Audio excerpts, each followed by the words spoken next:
Malacanang says government agencies concerned with will strictly monitor the prices of basic commodities as the holiday season approaches. Communications Secretary Sani Coloma also said that the government will go after those behind artificial price increases, like those involving garlic a few months ago.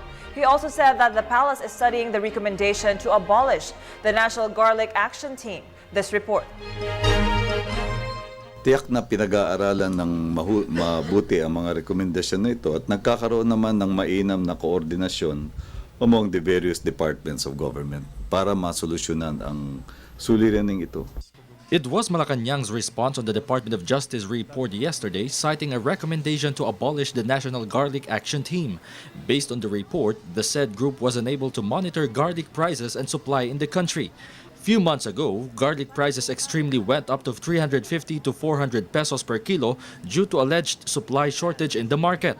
PCOO Secretary Sani Coloma said the government continues to address the issue that will stop the abusive spike on prices of garlic and other basic commodities. President Aquino also monitors the situation. If you will recall, last month and in earlier instances, the President has called meetings among the concerned agencies to be able to determine the causes of unusual price movements. And the President continues to monitor this matter because it is of primary importance to the government that there are no abuses, especially as this concerns price movements of prime commodities that are on the food table of Filipino families every day.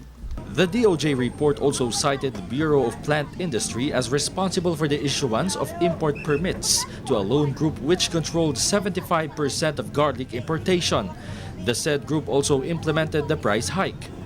Malacanang assured the national government will run after those who are involved in controlling the supply as well as the suggested prices. Nag-utos na ang Pangulo na tukuyin ang mga nagsasamantalang ito at nagsagawa na ng aksyon ng ating mga law enforcement agencies, nag-grade na ng mga warehouses, ng mga rice traders, nag-file na ng mga kaso. At ito nga, yung latest result na pati yung mga nagsasamantala sa pagpapataas ng presyo ng bawang ay pinapanagot na ng pamahalaan. Justice Secretary Laila De Lima has directed the National Bureau of Investigation to gather more pieces of evidence that could identify perpetrators of price manipulation and collusion with importers. Meanwhile, President Aquino ordered concerned agencies to strictly monitor the price of commodities, especially Noche Buena products, as the Christmas season in the Philippines has officially started.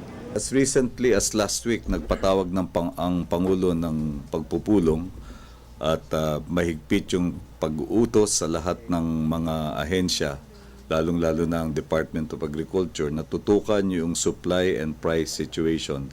Lalong-lalo na, katulad na nabanggit mo, padating na yung holiday season at mag-i-increase ang demand. No? For example, for pork, dahil do sa hamon, for chicken, dahil kasama rin to sa usual Noche Buena fare, no?